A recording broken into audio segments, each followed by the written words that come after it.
তোমরা যারা মধ্যবিত্ত ফ্যামিলি থেকে বিলং করো এবং ইউটিউবে একটা চ্যানেল ক্রিয়েট করবে এরকম প্ল্যানিং করে আছো, ফাইনালি তোমরা অনেক বাধা বিপত্তি পেরিয়ে ইউটিউবে একটা চ্যানেল ক্রিয়েট করে ফেললে, তারপরে তোমরা ভাবলে ভিডিও বানাবে।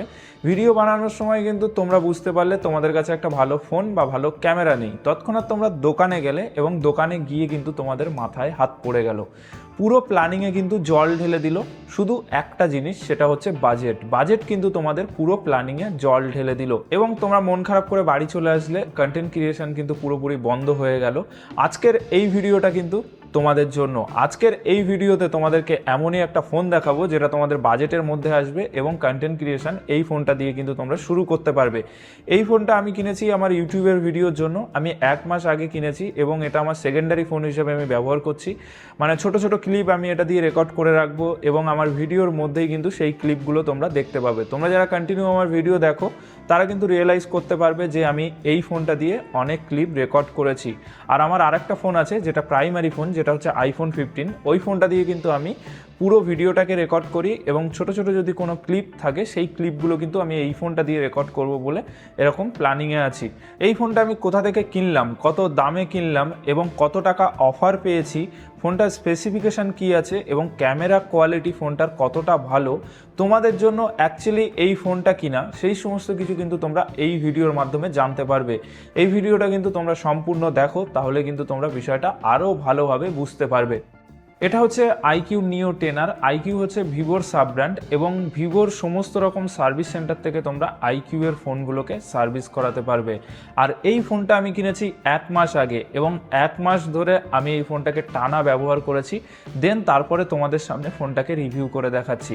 আর এই ফোনটা আমি ফ্লিপকার্ট থেকে কিনেছি। ফ্লিপকার্ট থেকে যখন কিনেছিলাম তখন ভেবেছিলাম যে এটাকে আনবক্সিং করে দেখাবো তোমাদের সামনে, বাট ফ্লিপকার্টের দাদা এসে এটা অলরেডি ওপেন বক্স করে দিয়েছে। তোমরা যারা নতুন ইউটিউবে ভিডিও বানাতে চাইছো, অবশ্যই তোমাদের কাছে এটা গুরুত্বপূর্ণ একটা বিষয়, যে কারণে আমি এই ভিডিওটা বানাচ্ছি। ফার্স্ট টাইম আমি 1 মাস ধরে ফোনটাকে ব্যবহার করেছি, দেন তারপরে কিন্তু তোমাদের সামনে ফোনটাকে রিভিউ করে দেখাচ্ছি।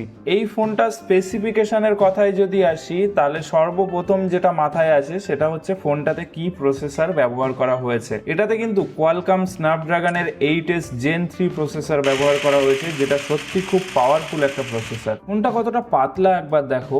এই বাজেটের মধ্যে এই সেগমেন্টে সব থেকে বড় ব্যাটারি কিন্তু দিচ্ছে এই ফোনটা।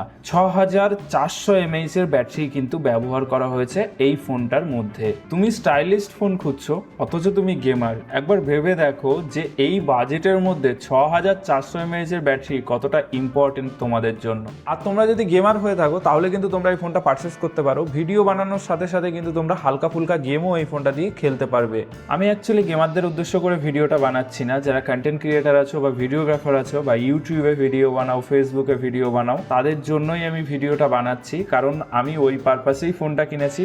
আমি পার্সোনালি গেম খেলি না, তো আমি একটা দাদাকে দিয়ে গেম খেলিয়েছিলাম, তার এক্সপিরিয়েন্সটা তোমাদের সাথে শেয়ার করছি। তোমরা যারা গেমার আছো তোমরা কি জানো এই ফোনটাতে 90 FPS এ লাগাতার গেম খেলতে পারবে। 5 ঘন্টা অবধি গেম খেলেছে আমার দাদা, একবারও হ্যাং ল্যাগ বা ফোনটা সেরকমভাবে গরমও হয়নি। এই ফোনটা বেসিক্যালি দুটো কালারে কোম্পানি লঞ্চ করেছে। একটা হচ্ছে টাইটেনিয়াম, যেটা হোয়াইট কালার তোমরা দেখতে পাচ্ছ ভিডিওতে, যেটা আমি পারচেস করেছি, এবং আরেকটা হচ্ছে ব্লু কালার, যেটার একটা সাইডে একটু টাইটেনিয়াম কালার টাইপের আছে। ফোনটার ওয়েটের কথায় যদি আসি, তোমাদেরকে ওয়েট করে দেখাতে পাচ্ছি না, 196 গ্রাম মাত্র ওয়েট আছে ফোনটাতে এবং 196 গ্রামের মধ্যে 6400 mAh এর ব্যাটারি আছে। আমি এটা বারে বারে বলছি, 25,000 টাকার মধ্যে এত সুন্দর একটা ফোন আমি নিজেও কল্পনা করতে পারছি না। তোমরা সম্পূর্ণ ভিডিওটা দেখো। ফোনটা দুটো ভেরিয়েন্টে মার্কেটে লঞ্চ করেছে। একটা হচ্ছে 8GB 128GB আর একটা হচ্ছে 8 বা 12GB 256GB। এই দুটো ভেরিয়েন্টে লঞ্চ করেছে। যেটা 8GB 128GB সেটাতে UFS 3.1 আছে এবং যেটা 12GB 256GB বা 8GB 256GB সেটাতে UFS 4.1 আছে। যেটা UFS 3.1 ওটা নর্মাল ইউজের জন্য, আর যেটা UFS 4.1 ওটা গেমাররা ইউজ করবে। এরকম একটা পারফরমেন্সওয়ালা ফোন, যেটার পাওয়ারফুল একটা প্রসেসর আছে, যেটা গেমিং সেগমেন্টের ফোন, একটা 6400 mAh এর ব্যাটারি দিয়েছে, নিশ্চয়ই ফোনটা গরম হবে। একদমই না, ফোনটা নর্মাল টেম্পারেচারে হিট হয়, যেমনভাবে আর 10টা ফোন হিট হয় সেরকমই কিন্তু হিট হয়। ওভার হিটিং ইস্যু কিন্তু এই ফোনটাতে একদমই নেই। এই ফোনটা নর্মালি আমি ফার্স্ট চার্জ করে দেখেছি, 0 থেকে 50%-এর মধ্যে চার্জ হতে কিন্তু টাইম লাগে মাত্র 25 মিনিট। আমি ফোনটা কিনেছিলাম 1 মাস আগে, তখন তোমাদেরকে আনবক্সিং করে দেখাতে পারিনি। 1 মাস ধরে আমি টানা ব্যবহার করেছি। আমি যে পারপাসের জন্য কিনেছি সেটাই অন্তত তোমাদের সাথে শেয়ার করি। আমি এই ফোনটা কিন্তু ভিডিওগ্রাফির জন্য কিনেছি এবং আমার এই চ্যানেলের ভিডিওগ্রাফির জন্য কিনেছি। তো তোমরা যারা কন্টেন্ট ক্রিয়েটার আছো তারা কিন্তু এই ফোনটা পারচেস করতে পারো। এই ফোনটার বক্সের মধ্যে যা যা ছিল সব কিছুই তোমাদেরকে দেখাবো। এই ফোনটার বক্সের মধ্যে ছিল একটা 80 ওয়াটের ফাস্ট চার্জার এবং একটা কেবিল। চার্জারটা হচ্ছে ভিভোর একটা অ্যাডাপ্টার দিয়েছে ওরা, কারণ ভিভোর সাব ব্র্যান্ড, যে কারণে ভিভোর অ্যাডাপ্টার দিয়েছে। আর এই ফোনটার সাথে একটা ট্রান্সপারেন্ট সিলিকন কভার যেগুলো হয় নর্মালি ফোনের সাথে দেয় সেরকম একটা কভার ছিল।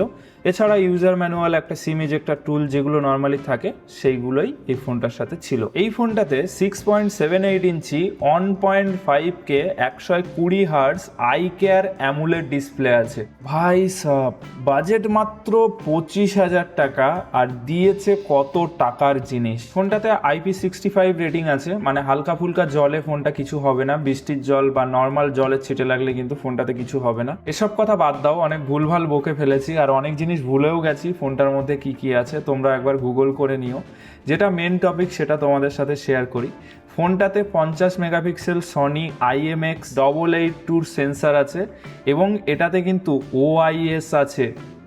কল্পনা করতে পারছো যে একটা এই বাজেটের ফোনের মধ্যে কি দিয়েছে। এটার ফ্রন্ট ক্যামেরায় যদি আসি তাহলে কিন্তু 32 মেগাপিক্সেল একটা ফ্রন্ট ক্যামেরা এটাতে দিয়েছে।